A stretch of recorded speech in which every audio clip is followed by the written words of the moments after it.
குற்றவாளிகளை இரும்பு கரம் கொண்டு அடக்குவேன் என்று மௌன விரதம் இருக்கிற மௌன சாமியார் வாயால் வடை சுடாமல் செயலிலே அவர் காட்ட வேண்டும். டிஜிபி அவர்கள் 1O 2O 3O 4O என்று திட்டங்களை அறிவித்தார்களே தவிர எங்கேயும் அதை கட்டுப்படுத்தியதாக தெரியவில்லை.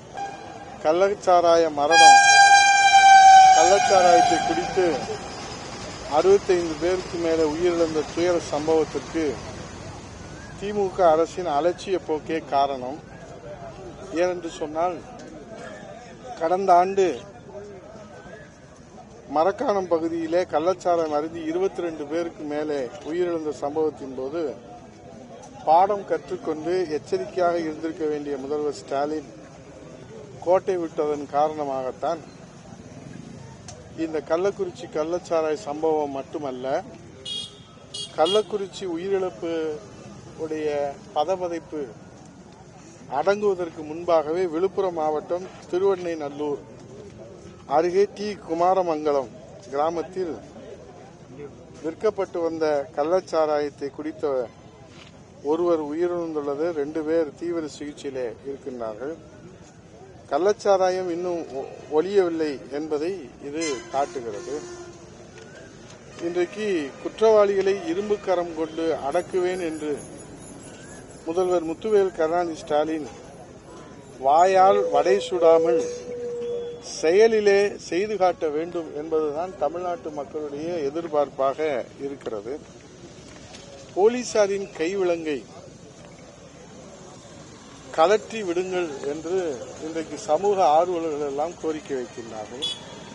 மாண்புமிகு எதிர்க்கட்சி தலைவர், வருங்கால முதலமைச்சர், அனைத்து இந்திய அண்ணா திராவிட முன்னேற்ற கழகத்துடைய பொதுச் செயலாளர் சட்டமன்றத்தில் 2 மணி நேரம் உள்துறை மானிய கோரிக்கையில நடைபெற்ற விவாதத்தின் போது ஆதரத்தோடு அங்கே தமிழ்நாட்டில் இருக்கிற சட்டம் ஒழுங்கு சீரழிவு குறித்தும் போதைப் பொருள் நடமாட்டம் குறித்தும் அவர்கள் அரசின் கவனத்தில் எடுத்து வைத்த போது முதல்வர் முத்துவேல் கருணாநிதி ஸ்டாலின் அதிலே கவனம் செலுத்தி அக்கறை செலுத்தி மக்கள் மீது அக்கறை உள்ளவர் என்றால் அவர் பாடம் கற்றுக்கொண்டு நடவடிக்கை எடுத்திருப்பார்கள். அதை விடுத்து டிஜிபி அவர்கள் 1O 2O 3O 4O என்று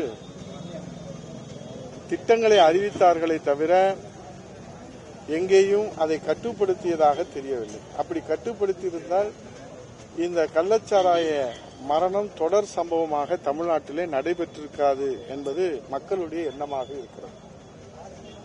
ஆக இன்றைக்கு நாட்டிலே சட்டம் ஒழுங்கை நிலைநாட்டுவதற்காக உருவாக்கப்பட்டதுதான் காவல்துறை என்பதை நாம் எல்லோரும் நன்றாக அறிவோம்.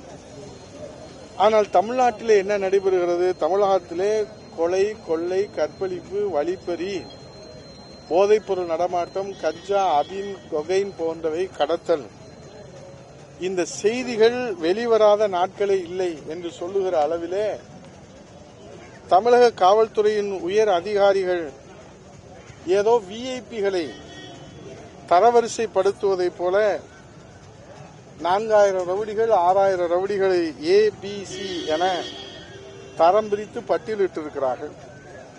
சட்டம் ஒழுங்கு சீர்குலைகிற போதெல்லாம் முக்கிய பதவியிலே இருக்கும் உயர் அதிகாரிகளை இடமாற்றிவிட்டால் பிரச்சனை தீர்ந்து விடுமா என்று மக்கள் கேள்வி கேட்கிறார்கள்.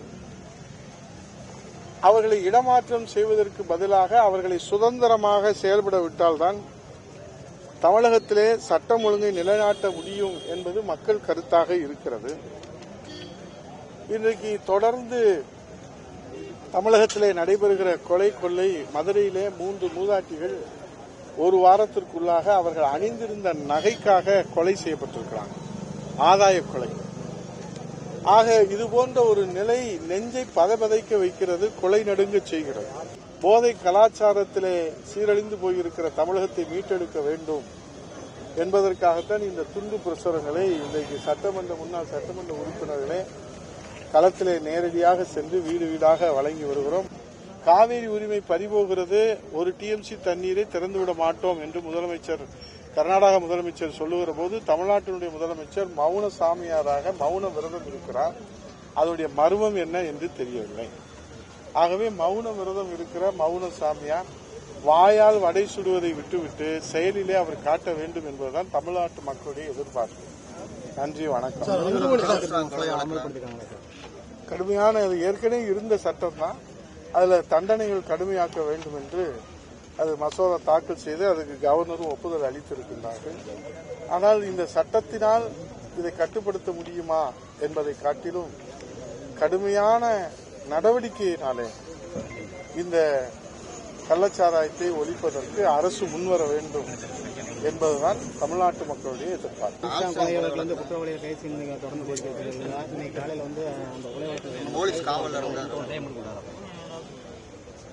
அதாவது